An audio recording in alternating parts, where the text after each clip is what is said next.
جی وہ میں نے پہلے نقطے پر تو کہہ دیا. دوسری کیا بات آپ نے فرمائی تھی؟ میں نے کہا تھا جب اگر آپ منبر حکومت کے حوالے کر دیں گے تو پھر تو پورا نظام آپ کے خلاف کھڑا ہو جائے گا, پھر تو کیسے چلے گی بات؟ یہ اللہ کے رسول کا حکم ہے, اس کی قائم کردہ سنت ہے. آپ کے ہاں جتنی بڑی تعداد مسلمانوں کی ہے وہ سب حنفی ہیں. حنفی مذہب کی کوئی کتاب اٹھا کے دیکھ لیں, ہر ایک میں یہ لکھا ہوا ہے. خود مسلمانوں کے اس وقت جو علماء ہیں, میں آپ کو حال میں لکھے ہوئے ان کے مضامین دے دیتا ہوں جس میں وہ بالکل واضح طور پر یہی بات کہتے ہیں اور بتاتے ہیں کہ جب انگریزوں کی حکومت قائم ہوئی اور مسلمانوں کے حکمرانوں کے پاس سے یہ اختیار چلا گیا, اس کے بعد جمعے کو قائم رکھنے کے لیے ہم نے یہ عارضی اہتمام کیا, بالکل اسی طریقے سے کہ جیسے اگر کسی چیز کو اس کی اصل صورت پہ ادا کرنا ممکن نہ ہو تو آپ وضو کی جگہ تیمم کا طریقہ. یہ نظام کہاں پہ ہے غامدی صاحب, یہ کہ جو جمعے کا خطبہ ہے یا یہ منبر ہے یہ حکومت کی بات کرتا ہے, لائک سعودی عربیہ, ایران, انڈونیشیا, کیا وہاں پہ یہ نظام یہی ہے؟ ہر جگہ یہی ہے, کوئی تصور بھی نہیں کر سکتا. میں 10 سال ملیشیا میں رہا ہوں, وہاں کا جو حکومت کا محکمہ ہے وہی تمام مساجد کو کنٹرول کرتا ہے. آپ مسجد تک نہیں بنا سکتے اپنی ذاتی کسی خواہش کی بنیاد پر. اسی طرح کا معاملہ عرب ملکوں میں ہے. یہ ریاست کو خود خدا کے پیغمبر نے یہ ممبر دیا ہے, یہ انہی کا حق ہے. وہ اگر اس ممبر کو حاصل کریں گے تو اس کے نتیجے میں ان کا تعلق دین سے قائم ہوگا, ان کا تعلق مسجد سے قائم ہوگا, ان کے اندر احساس جوابدہی پیدا ہوگا. اور اگر یہ علماء کے حوالے کیا جائے گا تو مسجدیں فرقوں کے گڑھ بنیں گی اور اس کے نتیجے میں طاقت کے متوازی مراحل خود بخود سامنے آ جائیں گے. یہاں پہ وقت ہوا ہے چھوٹی سی بریک کا, پلیز اسٹے ود اس. جی شو میں خوش آمدید. اچھا ایک سوال میں نے اینڈ میں آپ سے غامدی صاحب کرنا ہے کیونکہ ٹوٹلی ان ریلیٹڈ ہے, لیکن ہمارے ایک عزیز تھے, ان کو پتہ لگا کہ میں آپ کا انٹرویو کرنے لگا ہوں تو انہوں نے کہا ضرور پوچھیے گا.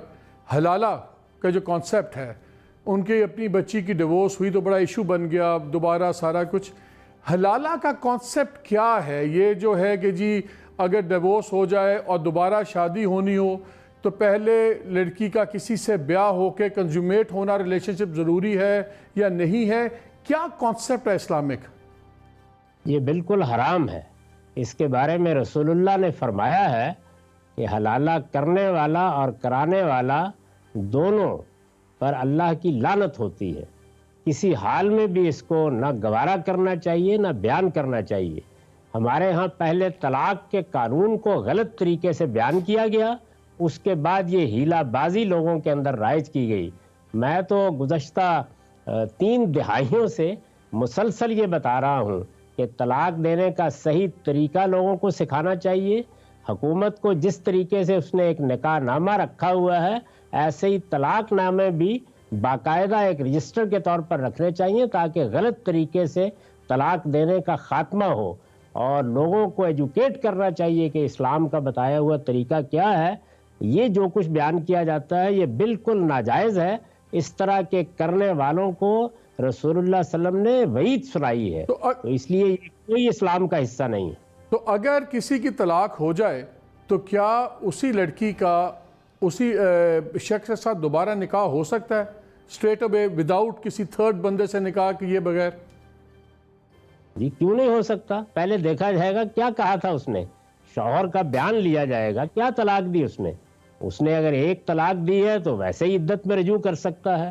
اگر اس نے فرض کر لیجئے کہ 2 مرتبہ زندگی میں طلاق دے دی ہے, یہ 2 مرتبہ کہنا نہیں ہوتا. 2 مرتبہ کی طلاق کا مطلب ہے کہ طلاق دی, رجوع کر لیا, میاں بیوی پھر خوشگوار زندگی بسر کر رہے تھے, کسی اور موقع پر نوبت آ گئی, اس کے بعد بھی دوبارہ نکاح ہو سکتا ہے اگر ایسا کیا انہوں نے. اور بالکل اسی طریقے سے اگر فرض کر لیجئے کہ عدت گزر گئی ہے تب بھی یہ راستہ کھلا ہوا ہے. یہ تو یہ بتایا گیا تھا کہ کسی آدمی نے ایک بار نکاح میں طلاق دی, اس کے بعد واپس لے لی, 10 سال بعد دوبارہ دی, پھر واپس لے لی, اس کے بعد پھر تیسری مرتبہ دی, تو اللہ تعالیٰ نے فرمایا کہ اب یہ عورت واپس نہیں آ سکتی. تو اس بات کو بالکل غلط طریقے سے ایک ہی وقت میں بیٹھے بیٹھے یہ طلاق وہ طلاق کہہ کے یہ حلالے کا طریقہ ایجاد کیا گیا ہے. میں نے تو اس کی حقیقت واضح کی ہے، اس پر تنقیدات کی ہیں، اور میری کتاب میزان میں آپ طلاق کے باب میں وہ ساری بحث دیکھ سکتے ہیں۔ اس کا جلد سے جلد خاتمہ ہونا چاہیے، اور لوگوں کا حال یہ ہے کہ وہ چونکہ بالکل تعلیم نہیں رکھتے، وہ عام طور پر غلط طریقے سے طلاق دیتے ہیں۔ ان کی اس حیثیت کو ایک پورے کے پورے مکالمے سے گزرنا چاہیے، اور ان سے سوالات پوچھنے چاہیے، اور اس کے بعد ان کو تلقین کرنی چاہیے کہ وہ اس کو ٹھیک طریقے سے ادا کریں۔ رسول اللہ صلی اللہ علیہ وسلم کے زمانے میں جب کسی نے غلط طریقے سے طلاق دی تو آپ نے فرمایا واپس کرو یہ سارا معاملہ اور دوبارہ ٹھیک طریقے سے یہ معاملہ کرو۔ تو یہی ہمیں بھی لوگوں کے بارے میں کرنا چاہیے، نہ کہ اس طرح کی طلاقیں نافذ کر کے لوگوں کے لیے حلالے کے راستے نکالنے چاہیے۔ اچھا ڈاکٹر صاحب، ایک آخری کامنٹ چاہیے آپ کو آن اے لائٹر نوٹ۔ ہم نے دیکھا یہاں پہ کوئی جس کو عربی آتی ہے وہ مولانا بن جاتا ہے، 2 ہفتے بعد پتہ لگتا ہے وہ علامہ بن جاتا ہے، پھر کوئی اس طرح کوئی شیخ الحدیث اپنے آپ کے نام کے ساتھ لکھنا شروع کر دیتا ہے۔ نہ آپ مولانا لکھتے ہیں، نہ آپ عالم لکھتے ہیں، تو ہم آپ کو سنجیدہ کیسے لیں؟ خالی آپ جاوید غامدی لکھتے ہیں، کوئی خاص وجہ ہے آپ کچھ نہیں لکھتے عالم یا کچھ بھی اپنے نام کے ساتھ؟ میں ایک طالب علم کی حیثیت سے پیدا ہوا، زندگی بھر طالب علم رہوں گا۔ میں اس طرح کے القاب اور اس طرح کی چیزوں کو بالکل موضوع نہیں سمجھتا اپنے لیے۔ میں طالب علمانہ طریقے سے اپنی بات کہتا ہوں، اور یہ چاہتا ہوں کہ آپ نام کے شروع میں القاب دیکھنے کی بجائے میری دلیل پر غور کریں، اور اس قوم کی تربیت ہو کہ وہ استدلال کی بنیاد پر رائے قائم کیا کریں۔ غامدی صاحب بہت شکریہ ہمارے سے بات کرنے کا، تھینک یو سو مچ۔ آپ نے غامدی صاحب کی باتیں سنی، وہ کہتے ہیں شارٹ ٹرم سولوشن نہیں ہے، لانگ ٹرم بالکل تعلیم میں ہے سب کچھ۔ میرے خیال میں ہے، اور شارٹ ٹرم سولوشن یہ ہے کہ کم از کم ان اداروں کے خلاف، ان جتھوں کے خلاف، ان گروہوں کے خلاف اسٹرکٹ کارروائی ہونی چاہیے جو مذہب کو کاروبار کے طور پر استعمال کرتے ہیں۔ ہمیں پتہ ہونا چاہیے کس کی فنڈنگ ہو رہی ہے، کہاں سے ہو رہی ہے، خرچے کیسے چل رہے ہیں۔ جو یہ V8s ہیں اور پورے کروڑوں روپے خرچے جاتے ہیں، مدرسے بنائے جاتے ہیں، یہ سب کچھ صرف یہ کہہ دینا کہ چندہ آ رہا ہے اور اس پہ کام چل رہا ہے از ناٹ انف۔ جب تک یہ والی اکانومی نہیں روکی جائے گی تو پھر شاید لانگ ٹرم میں دلیل بھی نہیں چل پائے گی۔ اجازت دیجیے، اللہ حافظ۔